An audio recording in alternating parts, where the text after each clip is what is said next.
For everybody out there, who is Joey Nishad? That's a good question, man. I don't know. I mean, I've just basically been mucking around in martial arts since I was a kid, more or less, and been kind of down the internal martial arts rabbit hole for the last, I don't know, 16 years or something like that. Sure. So what was your basic journey into martial arts? I don't know, man. Like I grew up watching Bruce Lee movies and Jackie Chan movies and things like that. So I got into like doing some kung fu and stuff when I was like 6 or 7, fairly young, I guess. But and then just did everything all kids do, like do a bit of karate, do a bit of Wing Chun, and then finally in my teenage years, I kind of got into a indigenous Sri Lankan martial art that, I mean, I don't know, they call it like a bunch of different names, but it's mostly sort of deriving from an Indian art called Varmakalai. And yeah, I did that mostly through my teenage years, and then kind of got dragged into computers and just just dropped everything else and kind of got back into martial arts a bit more seriously in about 2007. And well, I kind of wanted to get into meditation simply because there was a lot going in my life, and I just wanted something for myself, and just didn't have the patience for it. So, like, sort of Taiji kind of was like, the halfway compromise. So then just fell into the rabbit hole, I guess. So when you started training, was it something that you regularly did, went to a class, or was it something you sort of hang out with mates? I tend to get a bit obsessive about things. So needless to say. So yeah, I started training when I got into Tai Chi. I was started training with a gentleman named Glenn Blythe. You might know. He's up your way. Um, and Glenn does. He trains under Wiki Jin in Huangxingxian Saltajichuan. But Glenn is a badass Tonglong guy from back in the day with Henry Sue. So I mean, I do not want to fight Glenn. He's pretty badass in terms of fighter goes, like so. I started doing Tai Chi sort of private lessons from him couple of times a week, for a few years there. And I caught up with like Kijin when he was visiting for workshops in Brisbane as well for about 2 3 years, over 3 years there. Yeah. So with these early martial arts, what was one of those arts that was quite influential to your path now?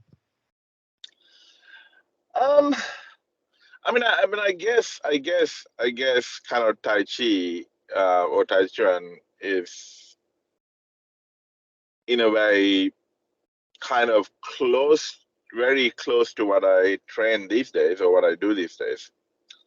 So I guess Tai Chi in a way, but I mean it's kind of different to. So what I kind of work with now is a little different to what I trained with Glenn and Kijin in the sense that the technology that they use from Grandmaster Wang Xingxian is largely based on what we in Tai Chuan call rebounding force, and it's based on a particular mechanism of the body. And so what I train now has a lot of use of it, but it's not exclusively or largely using that only as that particular style of Tai Chuan does. So I guess the way I move these days is different to that. But as far as influential art go, I guess Tai Chi is one, and I kind of quite like grappling as well. So the Sri Lankan indigenous stuff or Varmakalai that I used to do, I guess that was a huge influence as well because yeah, I mean I still like the grappling stuff. So and So yeah, was Tai Chi your first introduction to an internal art? yes, it was. And interestingly enough, I had come across Tai Chi a long time back through through Montague, and it didn't really like. I mean, Earl was a great guy, but Yeah. like his approach didn't really appeal to me, so I didn't really jump into it, and I didn't really like. It was more like a casual ad hoc thing, like and but when I got into it in 2007 with Glenn, yeah, it was quite engaging, and it was the right time in my life to kind of get into it. So Sure. So that talking about internal styles, what is your definition of an art that is internal? so there's different ways to look at this, right? And I mean, I tend to not be dogmatic about this, right? I mean, from a physical perspective, in terms of the physical components used or how they're used, I would say in an external art, or the so-called external art, right? The prime mover muscles are mobilized to generate movement and power, and all the rest of the components are basically taking a stabilizing role, right? Or balance management of balance type of role. So in internal arts, this is kind of change where the internal components change first, which creates a cascading relationship through the entire system that ultimately ends up generating changes and movement in the external components, of the external parts of the body. So that's one way to look at it from a use of the substrate kind of point of view, right? And another way to look at it would be to basically say, well, internal arts relate to the body differently in the sense that internal arts are generally about maintaining conditions or integrated perceptions, or what one of my teachers would call the field, right? The inner field. So interoceptive awareness, right? So internal arts tend to work with those things, and the the changes, the physical movement, the physical power is a result of it. Whereas the conventional modality of doing things is that we basically engage our mind in a way that we proprioceptively alter our bodies. So, like, moving my hand from here to there in space, that is a proprioceptive thing, and my mind is proprioceptively engaging with it.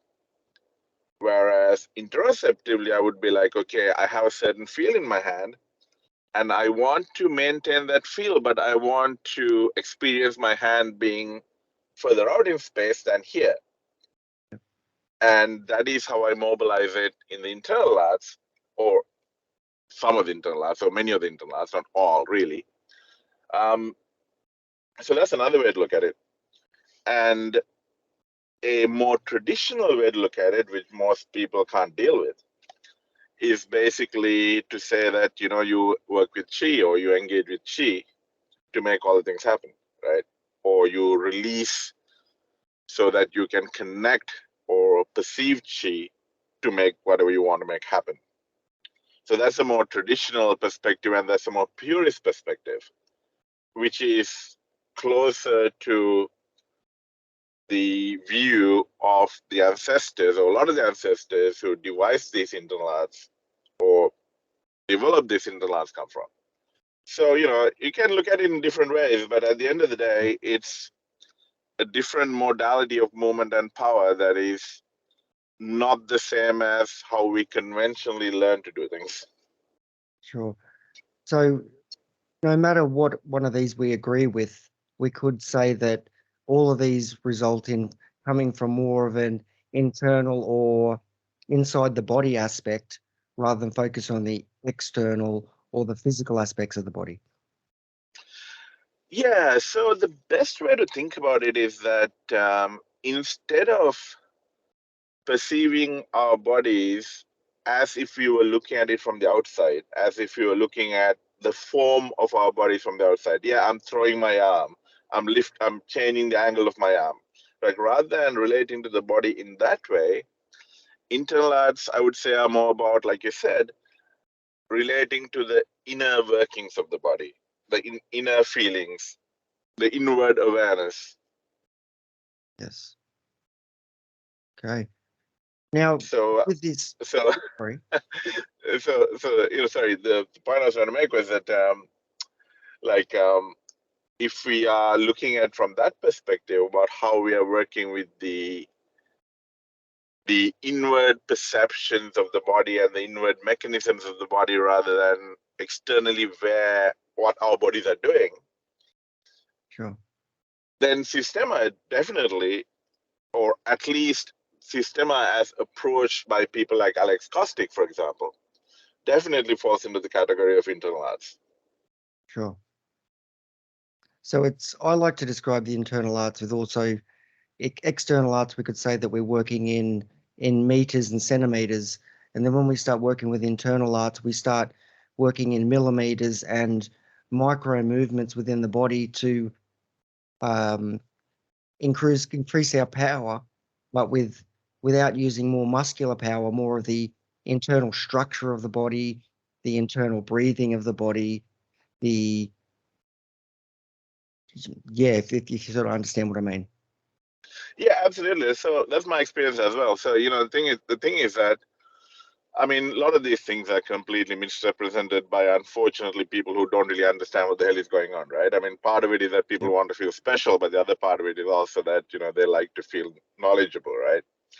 Yep. So, like, when there's a Chinese saying that gets like bandied around so much, it says young yi wu young li, right? Which means use intention or use whatever the translation you use for yi in your art and not brute force, right? Yep. And yeah, I mean, that's true. But what they're talking about is not to use force. I mean, what you're saying, in the internal arts, there is a stronger emphasis on the micro adjustments of the body in terms of the structure, the coordination thereof, in order to create certain effects, right? That you can't do or difficult to do with brute force alone, right? Mm. But the other side of this is that most people these days, I mean, I completely blame Chen Manqing for this, at least from the Taiji lens, right? Like, they train to be weak old men. Like, I mean, there's like 20-year-olds who's walking around like 8-year-olds, Like, they seem to have this, like, fear of power. They seem to have this fear of strength, right? The thing is, there are a lot of masters out there who have very subtle movements and who can make very subtle and precise configuration changes, right? But the second they meet someone who puts some power into them, not some hippie who just wants to touch and feel, right? The Yes. second they put some power into it, it shuts them down because they have not developed the power that goes with that precision. They have precision and coordination, but they just don't have the power. So when someone wants to feel what they're doing, when there is no force on them, of course they can make the stuff work. But when there's actual power and skill involved, they simply can't make it work because they get locked up. Like, their components can change precisely and have great coordination, but they don't individually have any power to sustain what they're doing, right? Yes. So, so this is the reason why virtually every internal martial artist that I know who's any good were great external martial artists before they came into internal martial arts, right? And there's a reason for it, and the reason is that they actually develop the physical substrate to a very large point, and they have mental qualities like perseverance, great focus, commitment, all these things, right? And they bring it into the internal arts, right? And if you look at the Yang family, the children in the Yang family, or not all the children, but some of them, were known to run away from home at a young age, and even like Yang Banhao supposedly tried to commit suicide at the age of 9 because the training was so hard. Mm. So they went through this crazy amount of physical training. Like, I mean, not too dissimilar to like the traditional or the old school system of conditioning, right? Like, the physical substrate, they understood that the physical substrate need to be made resilient, and the mental qualities that need to be developed needs to be developed before going all subtle and precise, right? Yes. So So this is why internal arts get a bad name, because there are all these teachers who can do these subtle things, but they just don't have the power and the strength to back it up. That was exactly why I understood, because as you probably know, on the internet, people often diss Systema, that it doesn't work. It looks like guys are falling down, they're going with it.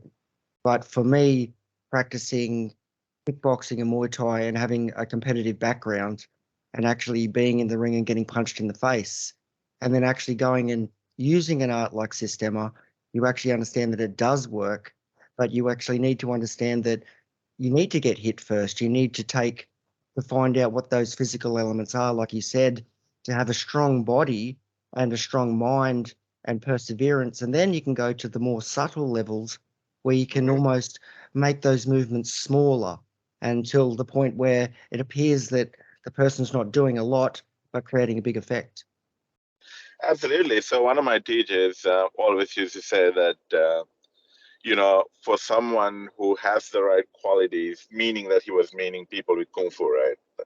Yeah. Like his exact saying was like, for people with kung fu, going to Nature, meaning the internal arts, meant that opened up a whole lot of doors to them that were previously unavailable, and that gave them a massive edge over people who were just doing the external type of training, right? And he used to laugh saying that, people who don't have kung fu who come into internal arts, all they can do is perform on the side of the street for money type thing. Like, it's just a funny way of expressing it. But, some people might even find it offensive. But the reality is, it is what it is. And that said, for health purposes, um, there's a lot of evidence suggesting that the more subtle type of uh, skills that you develop that puts you in greater um, connection with your body's internal functions and internal mechanisms have a lot of benefit. So I'm not completely discounting that, but you need to know what you're training for, right? I mean, if it was purely for health, for certain aspects of health, I completely agree that greater connection with the body and the exploration of the subtle definitely has a provable positive effect. But doesn't mean that it is across the board. Like most internal people, like from a Chinese medicine perspective, have weak spleens. Like they just don't move enough, like the whole point of the internal arts is efficiency. And when you have greater efficiency, if you don't put yourself to work with greater resistance or greater loads, you don't basically engage your body enough to get enough exercise, right? To get your heart rate pumping, to get your blood flowing. It doesn't happen. So you have to be careful when you get more efficient, because if you don't apply yourself to greater workload when you're more efficient, then you don't get enough exertion to keep you healthy, right? Totally. Now, regarding the principles of an internal art, how important do you find breathing, relaxation, and body structure, and using the intention of the mind within the internal arts? Yeah, so this is a tricky one, right? Like, in the sense that these things can mean a lot of different things, right? So if you look at some of the Chinese traditions and some of the Indian traditions or some of the Japanese traditions, they use breath work as a gateway to train these skills.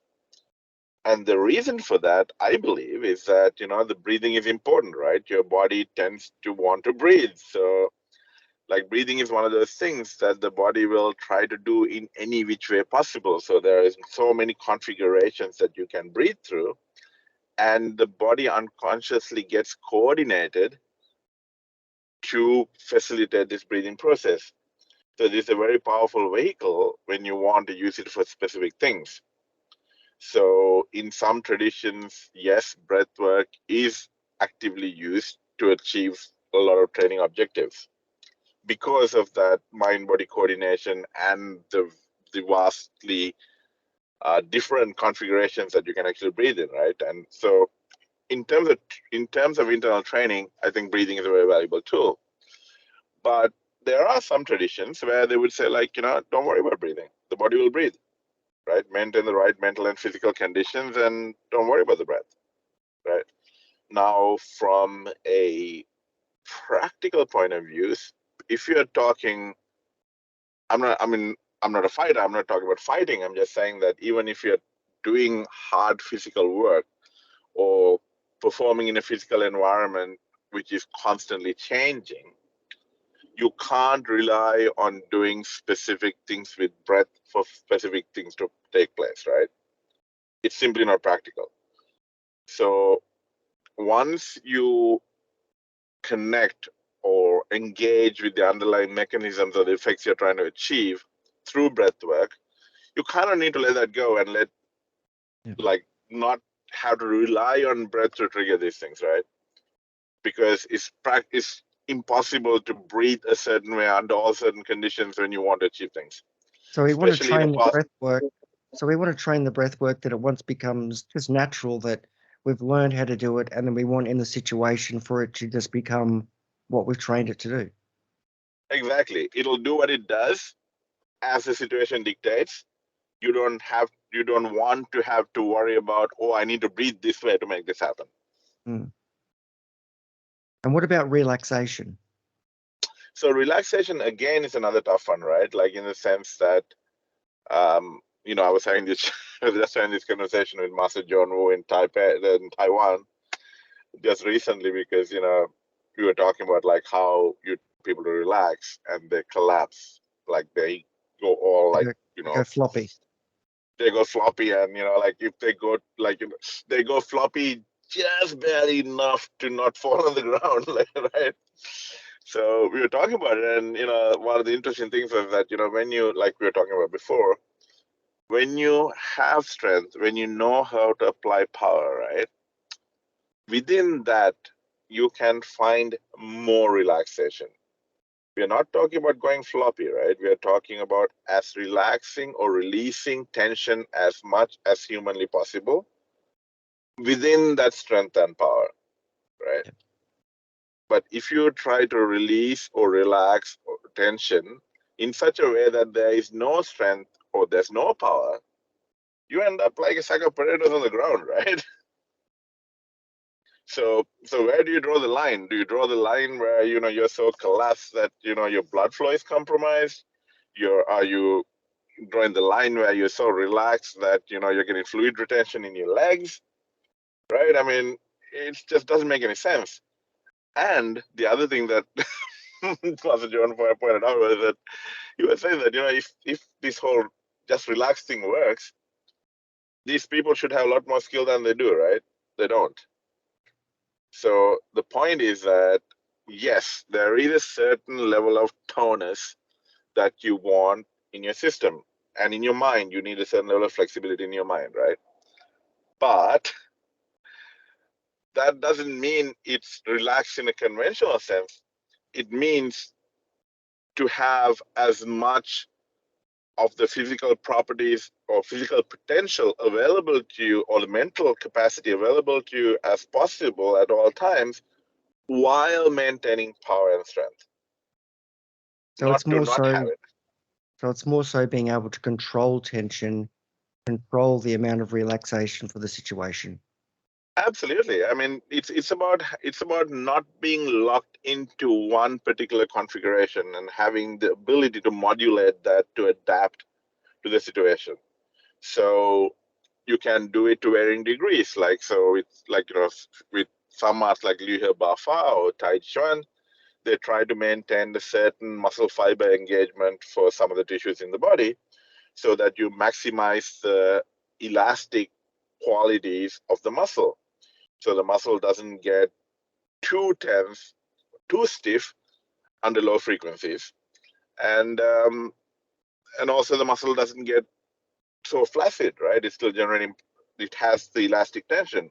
So there's this sweet spot, right? So this is and like a lot of the Yi Jing Jing, which is translated as muscle tendon changing. What they're really doing, what it really means, is to change the muscle to have the same qualities as tendon. So it's basically elasticizing or elastification, right? So, like sung technically doesn't mean relax. It means elasticate, right? So there's so many misconceptions around this whole thing. So I mean, the whole idea of relaxation is to have maximum level of adaptability available to you, whether it's in your mind or body, while maintaining the conditions that you still have to maintain. Sure. And then when we've got these conditions within the body, the breath, the maintaining of the relaxation and the structure, how do you find the importance of using the mind or the yi to direct the energy? Because often I find that when we're working, when we get caught within a bubble of the point of contact, we tend to find it very hard to move the opponent. When we tend to spread our mind outward or to a direction, it seems to be easier to work.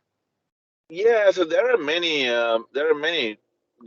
techniques. I don't want to call them tricks, but there are many techniques to get your mind to perceive the right things and engage with the right things, right?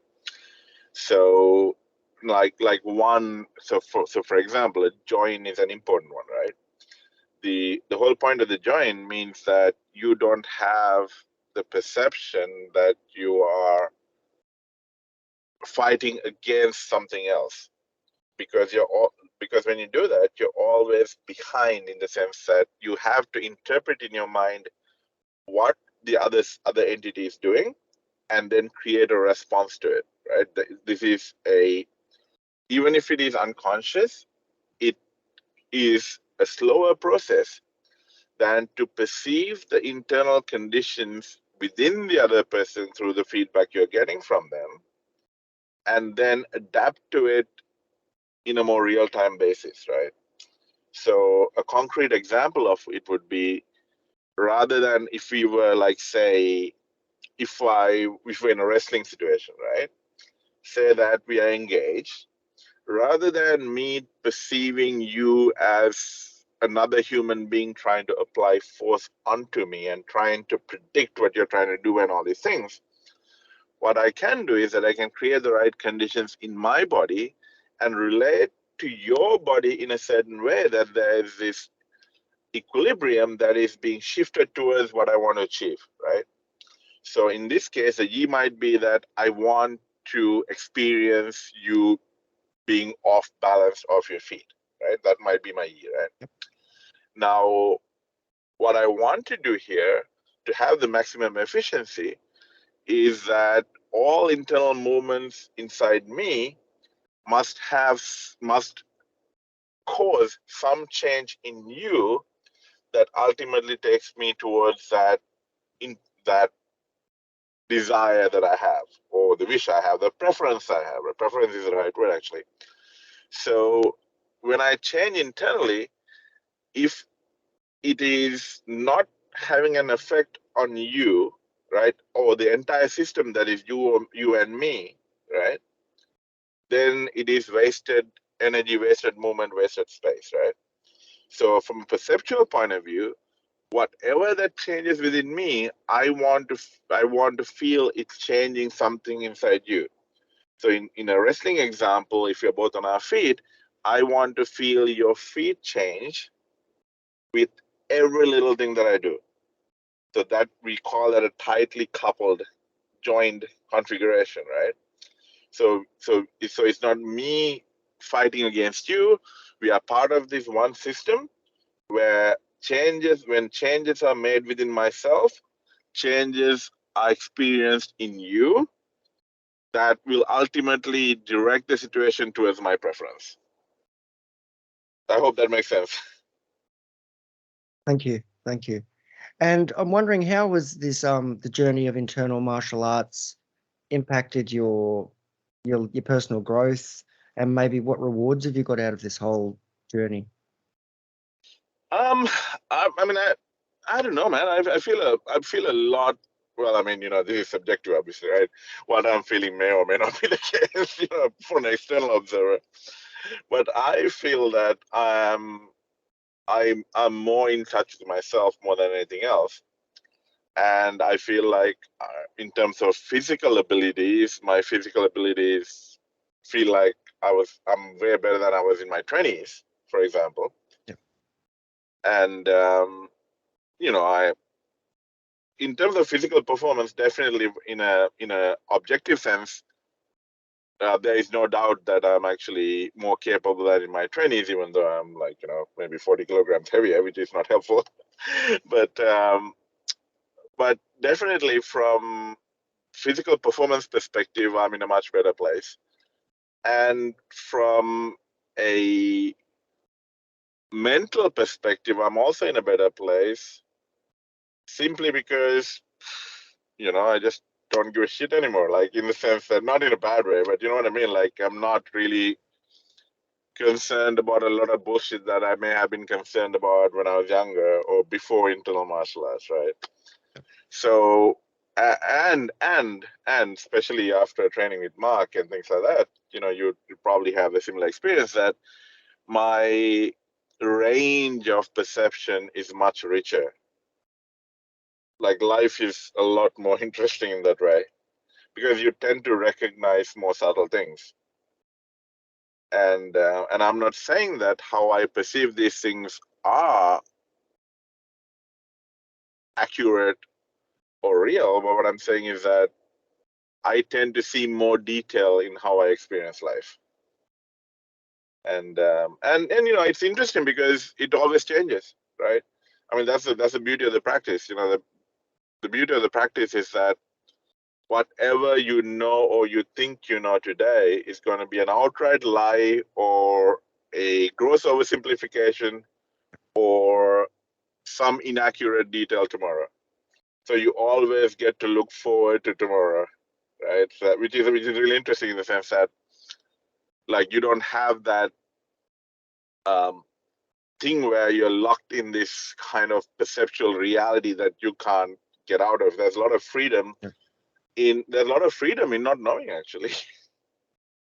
It's the freedom that I get in training this sort of styles that don't require any belts or gradings, because it's not the belt that defines you. It's your own personal growth. To look back 6 weeks ago, a month ago, a year ago, to see that you've made some improvements, whether they were small or big, just to see that you've improved in yourself, and to realize that there's so much more that we don't know.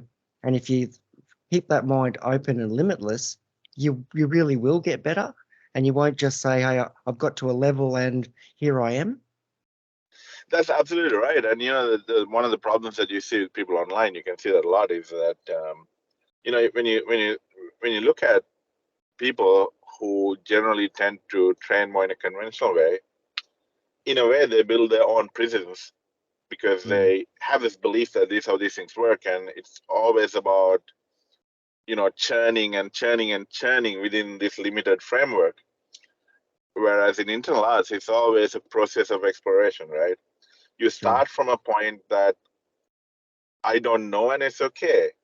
I want to see what's there, and I want to see better, right?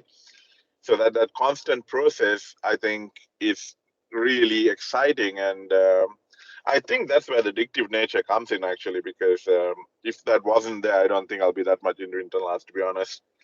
It's that puzzle element, like, kind of how deep does this rabbit hole go, it's always there. And every time you think you got something, like, the next day it's like, ah, shit, okay, it's not quite what I thought yesterday. And that's there. And I don't mean it like sort of metaphorically. I mean it literally. Like, I've been kind of told that this is unrealistic by many people, but, like, one of my best teachers, one of the things that he said was that he said once you begin to grasp these things, the change of worldview or how things work should be something that happens every training session, because that means you're learning from it. And that's how it has been for me, at least, for, like, I don't know, maybe last 2 years or 3 years, something like that. So I fully appreciate what you were saying. And when he was saying it at the time, I thought, oh yeah, at your age, maybe after 50 years of training, it might be like that. Or, like, oh yeah, he's just exaggerating a little bit. But no, it's really true. So you've been doing a lot of traveling lately. I'm just wondering if there's maybe a story you could share. So this is always tough one because like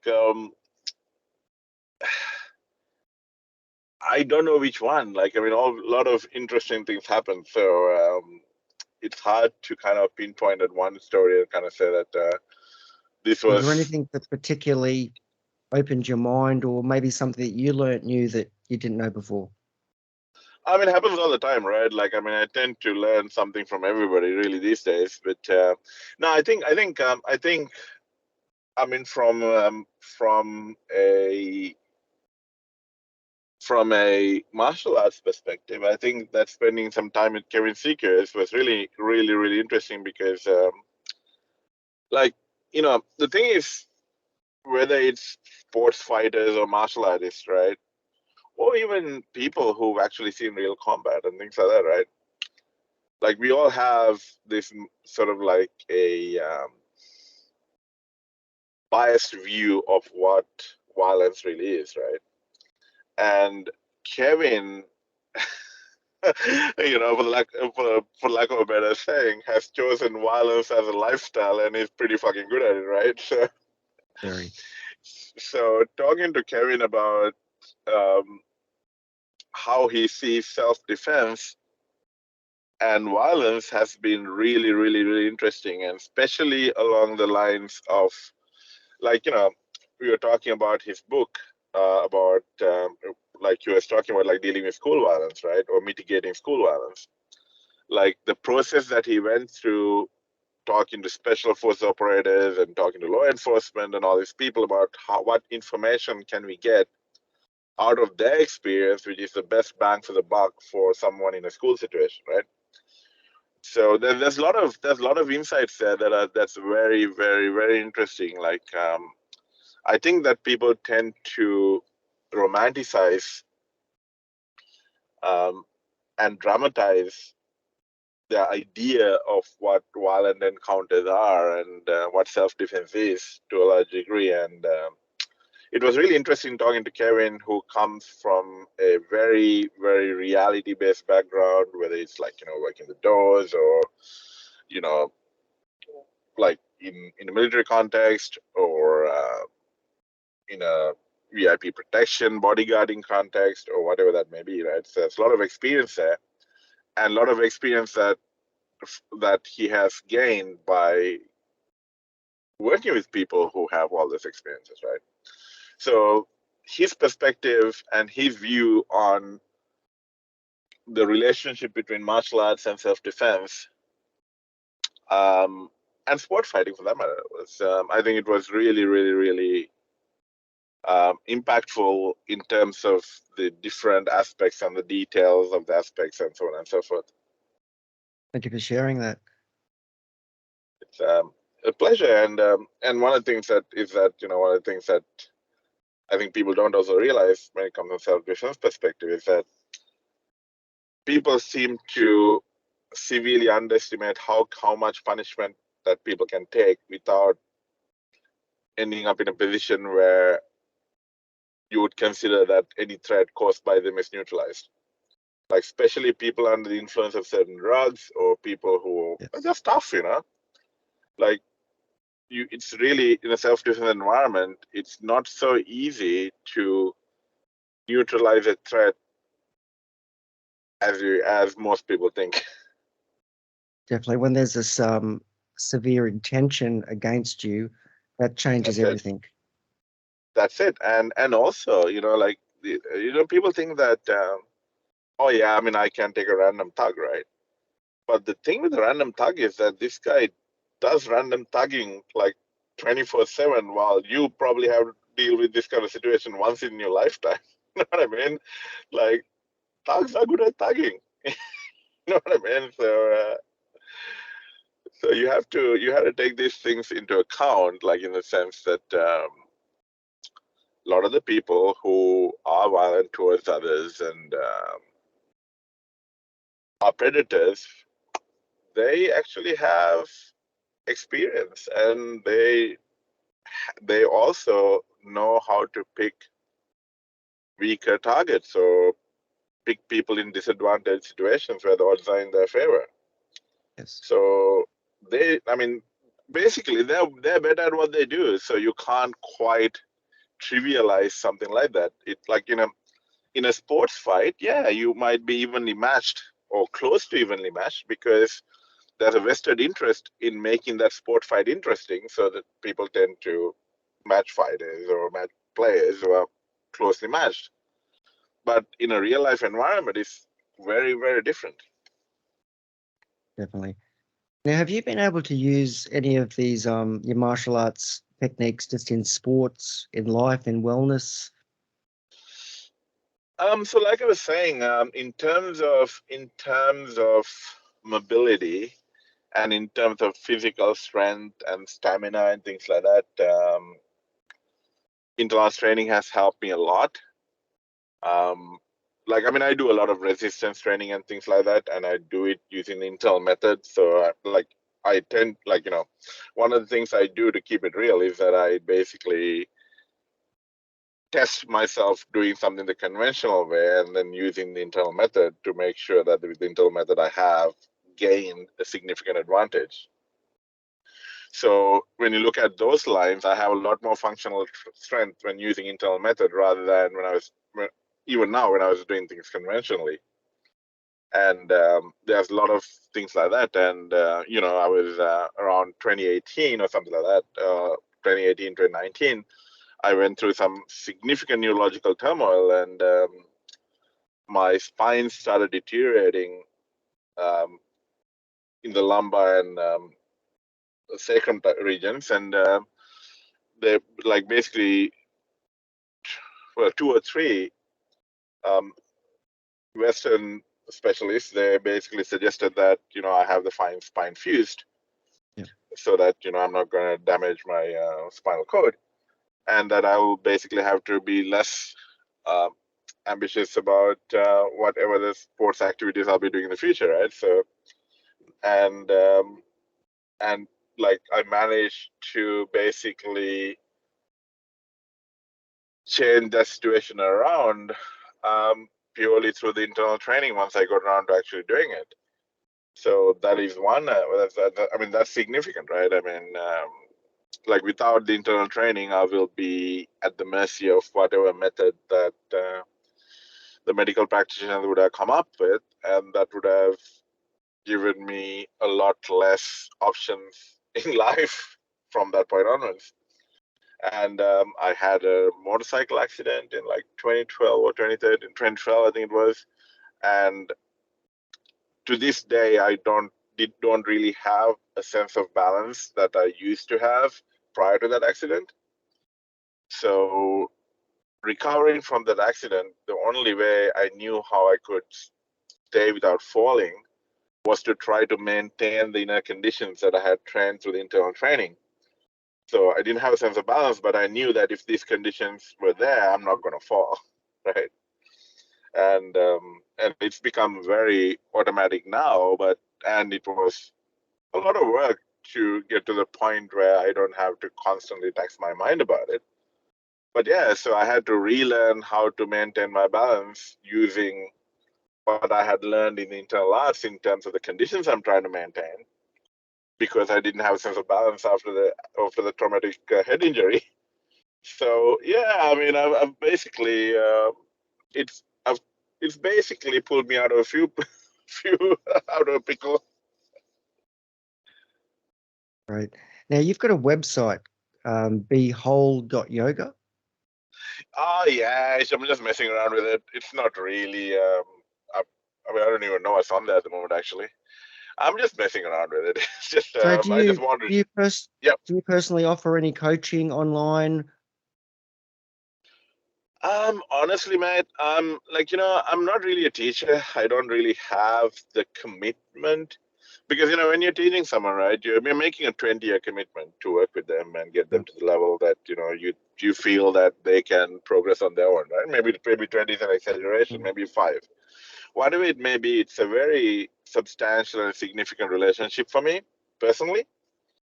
So I don't think of myself as a teacher, but I tend to mess around with friends, and I'm happy to help anyone. be better at doing whatever that they want to do, or whatever they want to do with their lives, or whatever they want to train, or whatever that may be, right? If I have an insight to add that makes their lives better, I'm happy to offer that.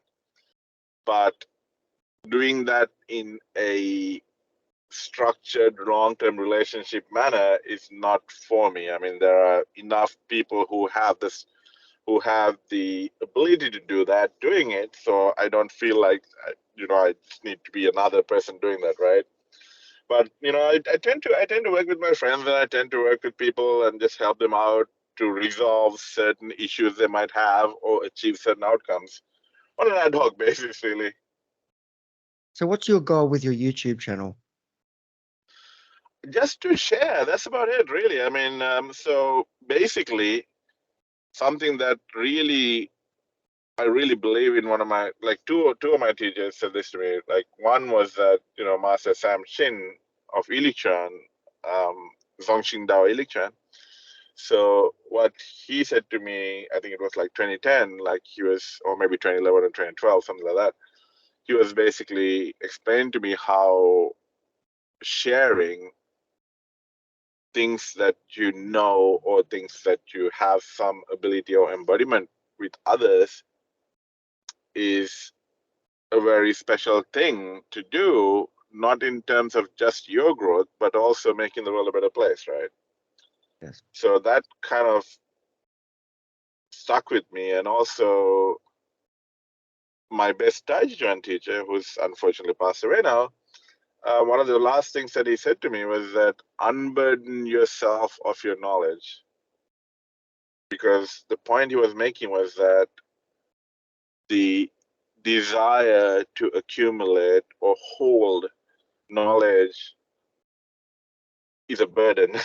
And I fully agree with that. That's actually And why I like your videos, because you're getting people to try and change their perception of when they see things online. They often have a certain belief, a certain perception of that's not right, that's not real. But you're trying to get people to open their eyes and say this stuff is there. And what you need to do is you need to experience it, number one, and you need to find a good teacher. And then you can understand that you can feel these things, because it's very hard to judge by watching videos. You can watch 100 videos without feeling this stuff. It's another level. absolutely. And people, like, the reality is that we are all, to some extent or another, right? We are all sort of prisoners to our own beliefs, right? So anything that you can offer out there, which is thought provoking, or which makes a person question, and drives them to inquire, even if they hate you in the process, right? It's kind of worth it. Yeah. Do you have any advice for anyone that wants to start their journey on an internal martial arts specifically? From all my experience, I would say the most important thing is to know what your objectives are. In the sense that if you want to train it for health, know what it is that you want out of it, right? And find out the right things you need to do for that. If you want it for martial prowess, or if you want it for specific type of physical performance, then decide that this is what I want out of it, and then investigate what you need to do it. Because what happens in the internal scene is that there's this huge convolution of things. I mean, they say, like, oh, Yang Lu Chan was invincible, right? Okay, like how many times, like how many hours a day did he train for how many years? You know what I mean? Like, what's his life experience, right? It's a little impractical to think that you can get there to the same level where he was, if he was indeed at that level, which we don't know, right? If you don't train the same way. And even if you do train the same way, maybe you don't have the talent that he had for it, right? So at the very least, what you can do is you can decide what it is that you want. Like, I mean, you're not going to be Yang Lu Chan invincible by going to your Tai Chi class twice a week. It's not going to happen. Like, you know what I mean? It's having what you want to get out of it, I think is important, so that you can focus on the right aspects and the right components of the training to get you to where you need to get. And some of it is hard work. So I don't think it's a magic bullet or an easier path to get somewhere. I think it's actually a harder path to get somewhere. Like if you want to hit people, you're better off training boxing, because it's quick, right? And internal arts to be able to generate enough power might take a bit longer than doing boxing, right? So there's all these things where my advice would be to basically know what you want out of it and figure out what it is that you need to do to get there. And obviously, you don't want you probably want the advice of a good teacher. Sure. Thank you for all your time today, Joey. Would you be able to just share your YouTube channel and maybe some social media where people can find your content? Yes. So on YouTube, my channel is my new channel is called Behold Yoga, but it's at Behold, right? It's the at Behold Yoga, I believe. I can't remember actually. But if you search for Joey Nishad, it'll pop up. So YouTube, that's the easiest way to do it. And the website is Behold Yoga, but I'm not really sure what I'm going to do with it. So YouTube will probably be the better bet. And on Facebook, I'm Joey Nishad. So excellent. Any final thoughts? Oh no, mate! Thank you for the opportunity to talk about these things. I mean, I'm pretty addicted to these things, so I kind of like talking about these things, and I especially like talking about these things with folks like you who's experienced and open-minded.